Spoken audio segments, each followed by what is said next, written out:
What is up, my Squirtleites? It is I, your king, welcoming you back to more Let's Play Pokemon Black and White 2. In the last episode, we made it here to the Desert Resort, where we began to battle trainers, gather items, and all that good stuff, after spending a fair amount of time in Route 4 as well. Today, we are going to be catching the 5th member of our team, who is sitting right here in front of me, this Trapinch here, who has nearly knocked out my Duat. Now, granted, it did have a lot of help along the way. Oh my gosh, dude, that was like a triple whammy. It had a lot of help along the way, thanks to the fact that I kept running into Sigalith, the only Pokemon I couldn't successfully escape from every single time, and eventually whittled her health down enough that she was going to go down that way, but we should be fine. Let's just use a Great Ball here and see if we can't catch this thing. I really want to get it in my team, especially because it is not easy to find this Pokemon. Why do I keep going after the ones with the lowest catch rate in the area? First Eevee, now Trapinch, and even Riolu before that. Oh my goodness, I'm the glutton for punishment. Okay, we caught it. Trapinch, the ground-type Pokemon, the very not good ground-type Pokemon, at least for right now. This is one of the Pokemon that receives one of the best glow-ups upon actually evolving, but for right now, it is pretty pathetic. Now, any etymology, is it entomology? Etymology? Naming conventions aside, I'm still going to call this thing Farina because I am giving it a little bit of an homage for anybody who doesn't know what the homage is. Movie 6, the 6th Pokemon animated movie, Jirachi Wishmaker, had a pretty prominent Flygon that appeared throughout the movie, who came from a place, an exclusive location that was only in that movie, known as Farina. And that's what I am going to be naming my Trapinch after, is the place, not necessarily anything else. By the way, I accidentally fought this Pokemon Ranger off-screen trying to get back to the nurse, because I didn't realize I was so far to the west side of the area, so that was my bad. I'm going to actually heal up here really quickly, and then before I do anything else, well, a couple things. One, gonna pop another repel. 2, gonna get the dowsing machine back out. And 3, we are also, and as I go into the wrong menu, actually, well, let's just pop the repel first, I guess, might as well. The other thing I need to do, after I do that, is I need to switch the experience share off of Kamina and on to Farina. There we go. And we're gonna actually switch you with Nibbles, and there we go. Perfect. All right, 5 out of 6 done, right? Right? Our team's almost complete. Who else can we possibly add at this point? I mean, I feel like we've made a lot of great strides here. This is going really darn well. Also, yeah, dowsing machine. I need to make sure I pull that out. Let's see what we got here. We got ourselves... it's on the other side. Never mind. Let's try to go around here then. But I do have a backpacker I'm going to fight first, so let's do that, and then we will continue making our way around. We're going to obviously head into Relic Castle today as well, as I quickly change tabs so that I can keep all of my references up. Whenever I play through these Black and White games, as much as I love these games, I need to have so much information in front of me, because I said this before, I memorize things from the early games. The games I played growing up was so much better than I did from these games, because, I mean, listen, I love these games. I really do. I've played them a bunch of times. But I was 18 when Pokemon Black and White came out, and I was 20 when Black and White 2 came out. Is that right? Did I get my dates right? No, I think I over-exaggerated. I was 17 and then 19, respectively. I was off by a year. Yes, I was off by a year. I was 19 when this game came out, and I don't really, remember a ton. Oh, I was off by 3 years. What am I saying? I can't even do freaking math right now. In my head. So scatterbrained. Yeah, I was a little too old to, really retain a lot of information. And also, I didn't even play Black and White the year it came out. It took me another year to get around to it. So, yeah, I think I was 18 when I first started playing it. Anyways, it doesn't matter. It was all way past my formative, pattern recognition years, where I was, doe-eyed and remembering things off the top of my head and just gathering habits as a small child, which I definitely was while I was playing Red, Blue, and Yellow, and a little bit less so, but still a bunch when I was playing Ruby, Sapphire, and Emerald, even though I played those games way more than any other Pokemon game, to the point where I have them memorized front to back. There's our Firestone. So now we could obviously use that to evolve Kamina into Flareon if I wanted to. I do not want to do that, though. That is not what she is destined to become. As fun as that would be, although I'm sure a lot of people would not find that very fun, given that Flareon is generally widely considered to be one of the worst evolutions in the entire game, if not the worst, in many respects. I disagree on a per-gen basis. I think sometimes that is absolutely true, and at other times it is not true. I still defend, like, Generation 2 and 3 Flareon. I still think that that is in its heyday. It got a little bit of a downgrade with the physical special split, but it kind of came back into form a little bit later on as it got some better moves. It just has... Oops, I did not mean to do that. Yeah, it still just is not the best evolution in a lot of ways, if we can be completely frank here. Okay, I'm actually going to switch. I know we're about to get into some Psychic-type battles, but I'm going to switch Jack to the front anyway as we go through here. Even though, yes, technically, fighting moves not the best here. Should be able to resist the Psychic moves, no problem. And again, I also want to... although if there's a Yamask, that might cause a problem as well. I really want to give Jack some experience because like I said, I want to get Jack to level 29. I said this in the last episode. I want to get Jack to level 29 before we get to the next gym very, very, very badly, because otherwise I'm going to be in a lot of trouble, because my only other option for that gym is the Trapinch I just caught. And yeah, no. I will say this. Okay, so the one thing about Trapinch is it has a deceptively super high physical attack, like really, really, really ridiculous. I think it's like a base attack of like 90 or something like that, which is absolutely insane for an unevolved Pokemon. However, it makes up for that, or I guess the attack makes up for all of its other stats, which are absolutely pathetic. I don't think it has another single stat above like a base of 30 or something like that. It's really, really, really weak. It just has really high attack, and somehow emphasizes it even more by sometimes getting Hyper Cutter as its ability. It can be Hyper Cutter or Arena Trap. Arena Trap's that really annoying one that Diglett also has, where you can't run from battle when encountering it. And Hyper Cutter is one that prevents its attack from being lowered. So as if you needed more reason to go all in on attack, but you're not going to want to necessarily do that as it starts to evolve, because this Pokemon completely changes throughout its evolutionary tree. So something to keep in mind. But okay, now that we're fighting at these little Psychic types, like Sigilyph is actually kind of beefy. We went over this in my first playthrough because frickin' Sigilyph is just awesome. My Nazca loved that Pokemon so much. Very, very good fighter. But yeah, very beefy, very high speed, and one that pretty much held up all the way through to the end of the game. It was awesome. Loved it. But Gothita, on the other hand, goes down super easily, and Farina is already level 22. Not bad. Not bad at all. We'll keep working on it. Okay, now I'm going to grab this item here. The only reason I came down here was to get this TM39 Rock Tomb.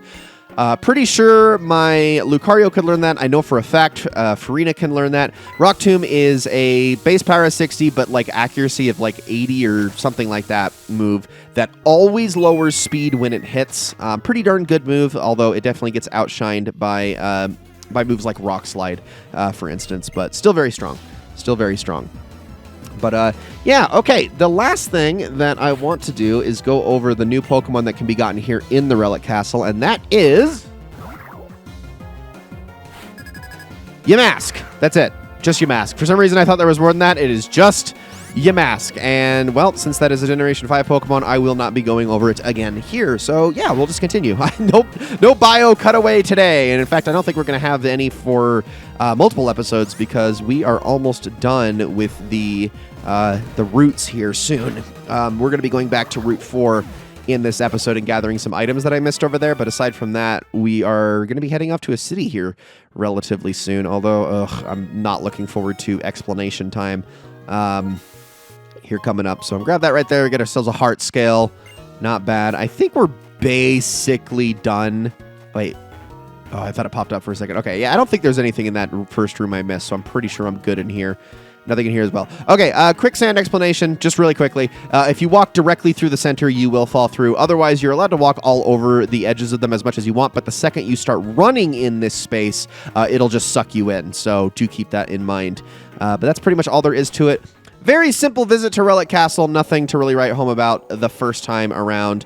And yes, I said the first time around. Okay, so now that we are done with that, actually, maybe I can get through this without having to use another rappel. I can just kind of weave my way through here. As long as I don't step into the dark sand, I should be fine. I'll have to a little bit. That's okay. We'll live and just kind of go around it all. And then I might as well just heal up on the way out of here, just in case, even though it's not really necessary because I don't think we're going to be getting into any more many more fights, if any more fights. Excuse me. Okay, let's head back out. And like I said, I am going to pull out the dowsing machine again as we go through here. I'm pretty sure there's nothing in this first area of the desert resort. I think we'll be fine. If I can, again, just kind of weave around the sand here. Be mostly all right. But like I said, I'm pretty sure I missed a few items in the early part of the route. So I want to... Yep, okay. There is... I already immediately see one. We're also walking over one right now. Get ourselves a hyper potion. Thank you very much. Looks like I'm going to have to go to the deep sand to get this one, unfortunately. And we got ourselves TM28 dig. That is definitely something I could not afford to leave this route without getting. Absolutely need that move. Very strong move. Is it in the sand? It is. A red shard. Yes, I need more of those. In fact, I would very much like to know how many red shards I actually have at the moment. I think it's 13. Or not 13, sorry. I don't know why I said 13.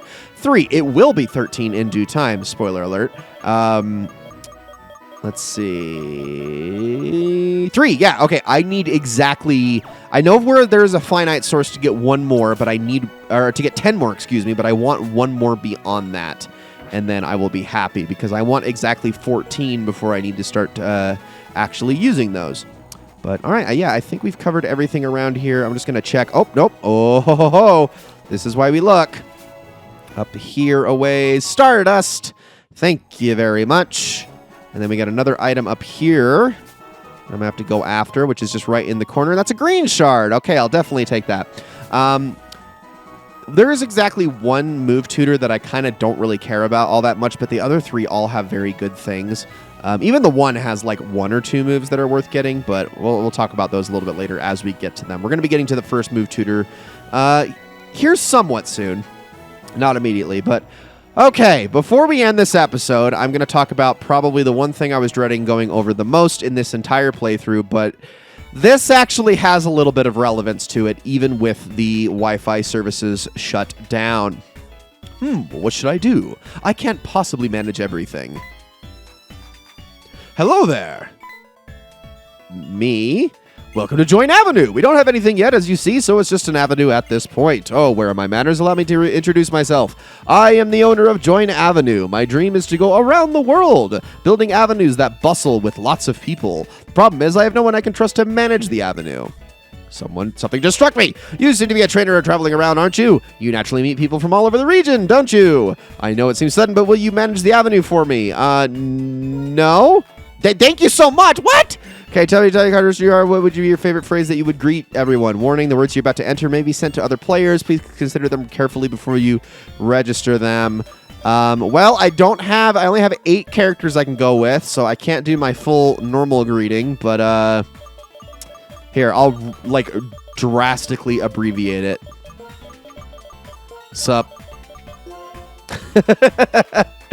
That's a great line. Then what would you say when something truly moves your heart? You want to choose something universal, a phrase that anyone will understand, you know? Okay, I love that they give you this warning every single time. Something that I say would truly moves my heart is... Aww.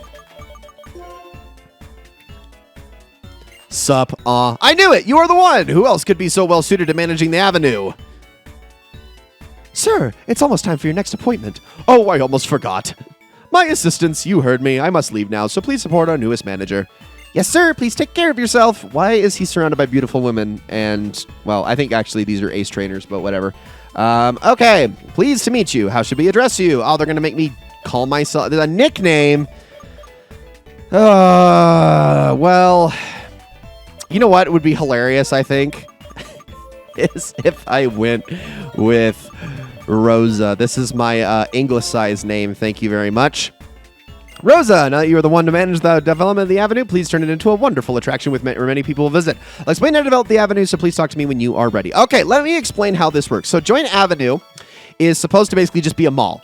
And what your entire job is to do is to build up shops in this area. You're going to have all sorts of visitors, and you're going to be able to build a whole bunch of different shops. You got an antique shop, a beauty salon, a cafe, a fitness shop, or fitness center, I guess, a florist, a mart, a nursery, and a raffle shop. All of these can be built with different visitors who will make their way through the avenue as you spend time in it. Now, to increase the chances of visitors actually coming, that is where the GTS, the Wi-Fi service, all of that stuff came into play. The more you met people, the more they could appear here in the avenue, working on the avenue, and also erecting shops in the avenue. However, it is not required to make the joint avenue service work. In fact, let's talk to you. Make it more attractive, you'll want useful city improvements, for example, shops. In order for you to make a shop, you'll need someone who has a dream. You'll have to invite that person to join the avenue. Speaking of invitations, someone is coming this way. Why don't you invite that person? So this is a scripted event. We're going to have this happen. Hello. Amazing. Is this a new avenue? It doesn't look like anyone in here has built a shop yet. Maybe I can make my dream come true here. I say we invite them. If I were to make my dream come true on this avenue, I would want to train people's Pokemon and make them strong. And that is going to be the fitness center. Let's make the person a resident. Thank you. Amazing. So yeah, it is based on what their dream that they want to come true is. Nice dojo called Janice Fitness was built. Okay, thanks, Janice. Let's visit Janice Fitness. Amazing, Rosa. I work hard with your Pokemon. Train a Pokemon. Okay, so you can see here, train a Pokemon's physical strength to make it slightly stronger. It raises the base HP. You can also raise the base attack, and then this will also raise their level by 1. So you can literally gain levels by spending money, but man, is it expensive. You know what? I'm going to say you are going to train the attack of one of my Pokemon. Which Pokemon shall I train? I am going to give you Challenger. Amazing, Challenger. Let's do our best. Challenger, push yourself. Challenger, push yourself. Challenger, push yourself harder. Harder, harder, harder. Harder, harder, harder. Push yourself harder. Push yourself. Amazing. Well done. Done. This Pokemon is now strong. I will take your payment. So it's very expensive, but you basically get a nice EV boost to your physical attack. Now, there are all manner of things that can be found in each of these shops. However, to get what you want in these shops, it is going to require you to increase their popularity level, which is done by having more people visit. And this is the part where having the Wi-Fi service shut off really hurts you, because you want as many visitors as possible coming through here to raise your popularity rank. It's very hard to do that, and the progression is extremely slow if you do not have actual physical people that are running through your game. I mean people from their like real accounts and whatnot. So it's going to be slow going, but as they increase in level, you are going to get more things. Now, I'm going to go over each of the shops in order, just kind of going over the basics of what you can find in each of them. So first things first, let's talk about the antique shop. The antique shop is going to sell all manner of rare items that can then be appraised and then resold back after you purchase them. The most common item you're going to get from this shop is the hardstone. It will sell for a bunch, but you can also get yourself like shards. You can get yourself fossils. You can get yourself heart scales, mushrooms. You can get all manner of evolutionary items like the Magmarizer or the Electrolyzer. You can, on the Reaper Cloth, you can get King's Rocks. You can get a whole number of very rare things that are not usually repeatable from other sources throughout the game. They can really only get got in one particular spot, so this is a nice way to get more of those. They're also infinite as well. You also get like evolutionary stones and whatnot. A lot of things that you might need for evolving various Pokemon to get a filled up Pokedex. Then we have the beauty salon, which is mostly for increasing friendship. And depending on the level of your shop, you can increase it by larger amounts, but there's almost always a trade-off except for at the very low amounts. The max friendship increases you can do with a single, with anything at the salon is like by 50, which is still really nice. It's a big increase. It's about a fifth of the max amount that you can possibly get out of your friendship value. However, if you start to get into the higher levels, you will increase the friendship by even more, but as a trade-off, you will lower EVs. Now, at the absolute highest level, level 3, you will increase friendship by a ton, but you will lower EVs to 0. You will lose all of your effort values in that stat. So generally, you're going to want to make sure that you pick a specific type of makeup from the salon that lowers a stat you don't care about or have already spec'd as low as possible. For instance, I would never want to use the Calm makeup on my Braviary because that lowers the attack effort value by 255 points. Then we have the cafe, and the cafe has various services and various things that you can buy that will increase friendship, they'll increase level, they'll increase effort values. This can be anywhere as low as increasing friendship by 5 or a level by 1, up to increasing effort values by 48 points, which is a significant amount, or levels by 3 or up to even 8, although that one costs you almost 100,000 Poke. Or sorry, that's not true. Almost 1 million Poke just to have one time. So you can get that throughout the day. Or I think actually, is it one time a day? It actually might be as many times as you want. I think all of these are actually as many times as you want throughout the day. You obviously saw fitness in action, but there are a lot more services than that. Again, you just need to be able to increase rank. You can do this with pretty much any stat and pretty much any amount of levels up to 4. Then there is the florist, who is mostly your source for berries. You're going to be able to get stacks of 4 berries or less when it comes to mulch, which you can use for other things like growing berries and whatnot. But stacks of 4 berries for a certain number of price. The only one that does not come in a stack of 4 is the Lepa berry, if you can believe it, which the Lepa berry is basically the ether of berries. And it just gives, what is it, power points? I think it's 10 or something like that. For some reason, it's the only one that you can't get times 4 of, while all the rest retain their effects. Then there's the Mart, which is, you would think, kind of a standard Pokemart, and you would almost be correct, except for it sells things in a very strange way. You have to buy sets, and these sets are going to contain different numbers of items, but again, this is corresponding to your level. As an example, if you buy the full heal set, rather than getting a single full heal, you'll actually get 12 full heals, but as you increase the popularity and the rank of the store, this can go up to 48 full heals with the 4th rank of the full heal set. You can also get battle sets for X items, you can get ethers, you can get lots of different vitamins, as well as souvenirs, which include like old gâteaux, lava cookies, and rage candy bars, essentially all full heals, but fancy about it. Max revives, PP ups, although those are some of the most expensive, and you can also get repel sets, medicine sets, you can get sets of moo milk, fresh water, etc. I think you get the idea. I think honey is another one that also is sold here. Then we have the nursery, and the nursery is the only one that is not available before you beat the game, but after you've beaten the game and made it into the Hall of Fame, you can use this service to hatch eggs faster. And again, this is corresponding to the rank. It will allow you to use it to basically just speed up the hatching of eggs by quote-unquote making a number of steps happen. Obviously, the higher the level, the faster this is going to happen. I think the top rank, you can literally just use like twice to hatch an egg. It's really, really quick. And then the last shop, the one that we are left with, is the raffle, which I guess isn't really a shop at all. It's more of just kind of a giveaway thing. This is going to give you different prizes. You're obviously just going to try to match the numbers with the raffle, and the prizes that you're going to get are going to be based a little bit based on the rank of your shop. It's going to increase the chances of getting a good prize. The lowest prize is a berry juice, and I'm just going to go in ascending order from least rare to rarest. Berry juice, full heal, ultra ball, max ether, max elixir, max revive, PP up, PP max, rare candy, and finally, of course, the grand prize is the master ball. And that is pretty much it for the Joint Avenue. I know that was a lot to explain, but this is just kind of a social feature you just have to sort of play around with. I'm not really going to be doing anything with it myself beyond this explanation here, although this is the one I kind of wanted to dedicate the most amount of time to because it is still something you absolutely can still do, which is more than I can say from most of the other social features here in Pokemon Black and White 2. But guys, thank you all so very much for watching this episode of Let's Play Pokemon Black and White 2. I hope you all enjoyed it very much. In the next episode, we're going to make it to the next area, Nimbasa City, and I will see you all in the next one.